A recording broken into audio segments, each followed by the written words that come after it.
I welcome forgiveness to wash over me. I forgive those I feel may have harmed me, either knowingly or unknowingly.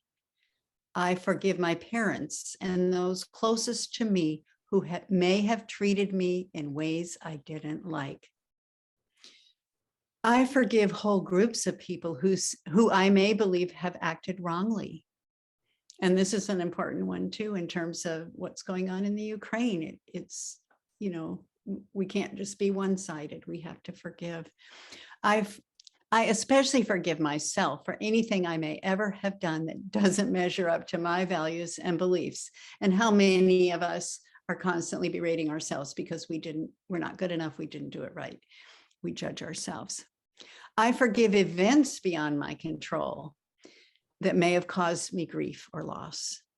I lovingly let go of judgments that are holding me back from enjoying life at its fullest.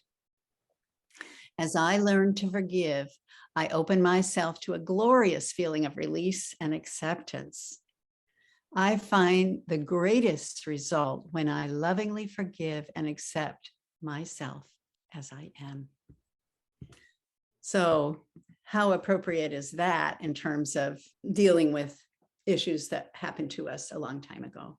I wanted to say when I went to Prescott to care for my uncle, there was a picture of my grandfather on the bulletin board. I had to pass by it every time I walked down the hall. And I was like, oh my God, I got to take that thing down. And I said, no, you know what I'm going to do? I'm going to put it on the bathroom mirror. And I'm going to look at that picture and I'm going to look at him and try to forgive him and understand maybe there's something broken in him. And we're all just human beings on our journeys trying to, on our journeys. And so I really worked on trying to forgive him.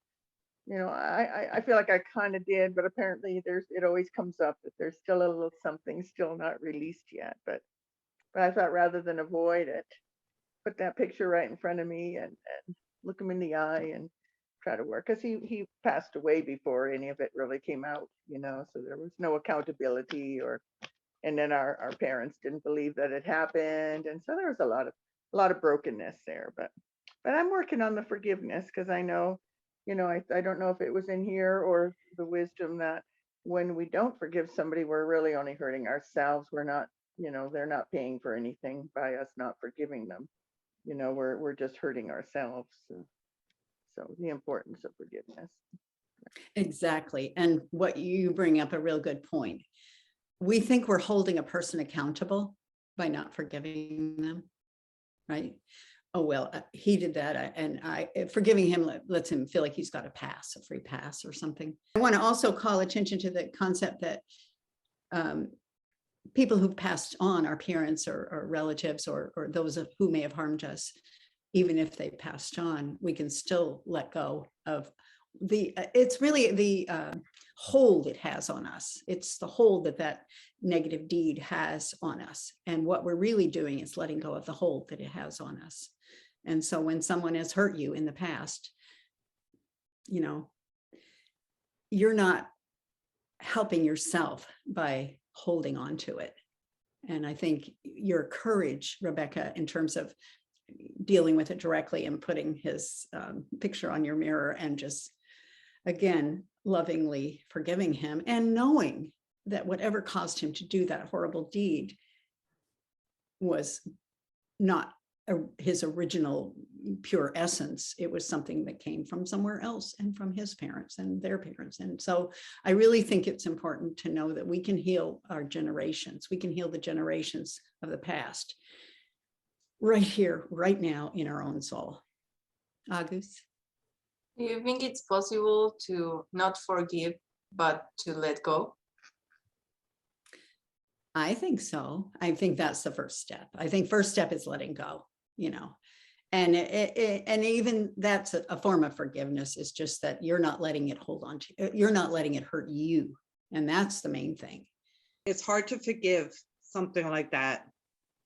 And I think we can forgive ourselves possibly for not forgiving until we're ready. Lovingly forgiving somebody who's done that or has done other things that are just as bad, that's really hard. But we can forgive ourselves for not forgiving and for being whatever blame we have put on ourselves, which is ridiculous, but we still have it. I think we need to forgive ourselves first before we can ever forgive the other person in a situation like that. Agree.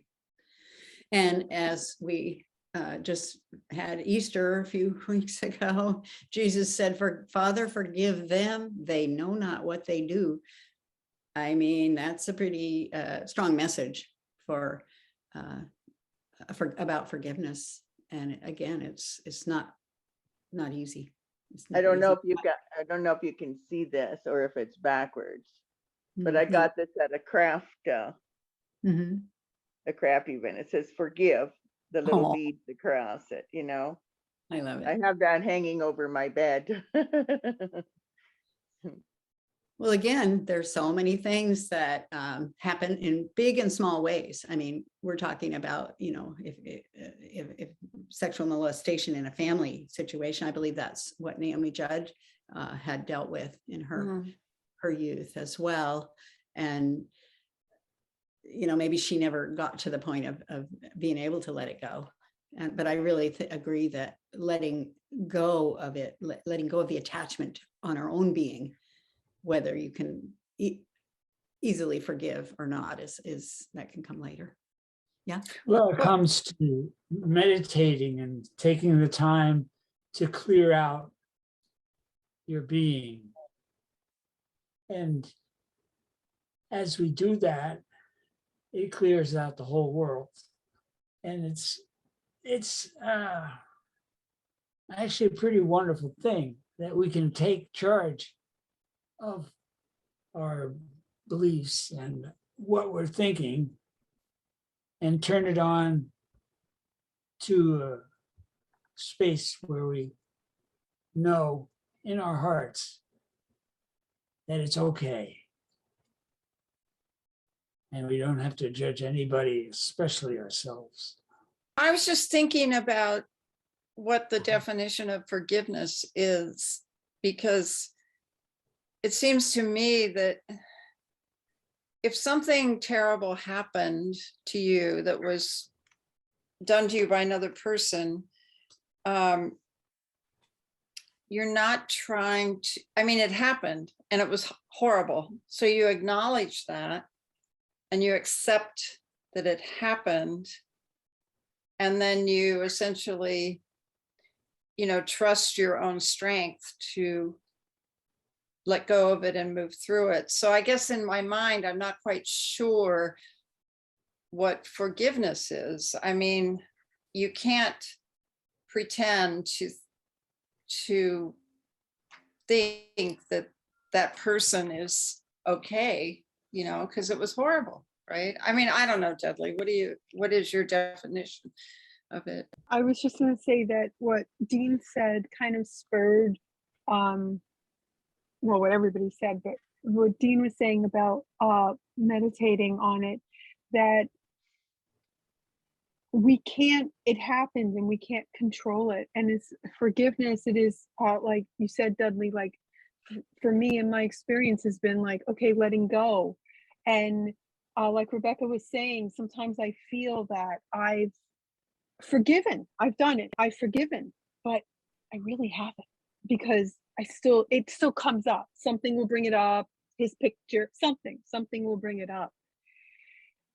But not punishing myself by me not letting it go, or not punishing, or feeling the need that, for this person to be punished, is really punishing me. So me not forgiving is not hurting anybody. Like you were saying, it's like holding people accountable. It's, if somebody who does that, something has happened on their path somewhere where that's not even come into play, whether they're here anymore in this realm or not. So me not forgiving is a feeling of punishing myself, and that I have to let go of the need to blame myself, to punish myself, whether it's blame myself, as victims do, we feel responsible for what happened to other people's bad behavior towards us.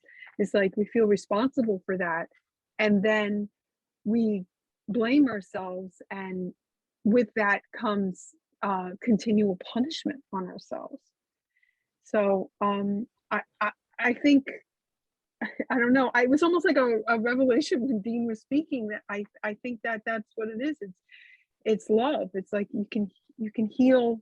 It's meditating. Like you can heal yourself with love, which, meditating and removing and replacing thoughts, healing music, and this platform with you all, is love. It's very healing.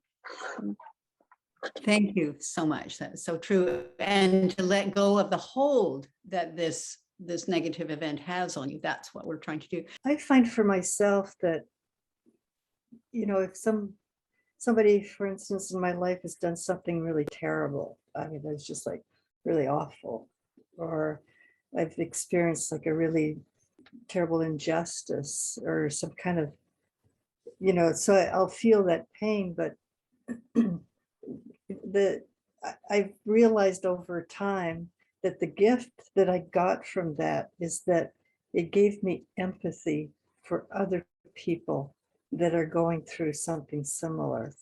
Of course, it'll never be the same as what they're experiencing, because that's an individual thing, what we each experience when something happens to us. But it gives me empathy, and so that, I feel love for other people. Like for instance, I can watch something about a war, on television or something, and on the news, and I can feel empathy, but I know, if I'm honest with myself, I've never been through a war. And all I can do is imagine how horrible it is for them. But if I had actually lived through a war, a condition where, there were like bombs falling down, and, all those terrible things, and there wasn't enough food and all of those things, then I would understand even more. And so, and not that I'd want to experience that, but so that's why when bad things happen, I always feel like it's almost like a gift, because it gives me more understanding for other people's experience, so that I can share more with their experience, and that I can send them more love. Beautiful. Yeah. And I think you bring up a point too, because what everybody has been talking about in terms of somebody, so many women who have experienced abuse have blamed it on themselves. And this is kind of it's just an archetypal situation where something bad happens to you, tend to blame it on yourself if you are stuck in a sort of a relationship that isn't working.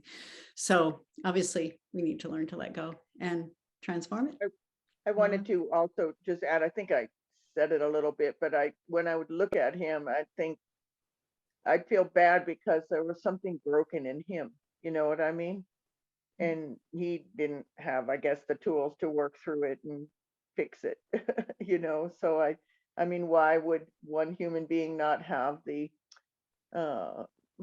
why isn't he worthy to be understood and forgiven for his brokenness, So I tried to look at it that way. He's just another human being that's broken. No, Rebecca, I agree with you. I know that in trauma-informed care, they ask people to look at people in a way, instead of saying what's wrong with them, what's happened to them. What's happened to them that they are behaving in the way they are. And that's helped me to have more empathy for people who may have done harm for me. What's happened to them that they would behave this way? It doesn't take away the negative, but it takes away the good and the evil of it. Yeah. click. I don't know what that click was. Well, Sorry. okay. Thank you all. This is, thanks for all your contributions to this conversation. It is so important. And this is probably one of the biggest things that we have to deal with in our lives, is that letting go or forgiving of some harm that has happened to us.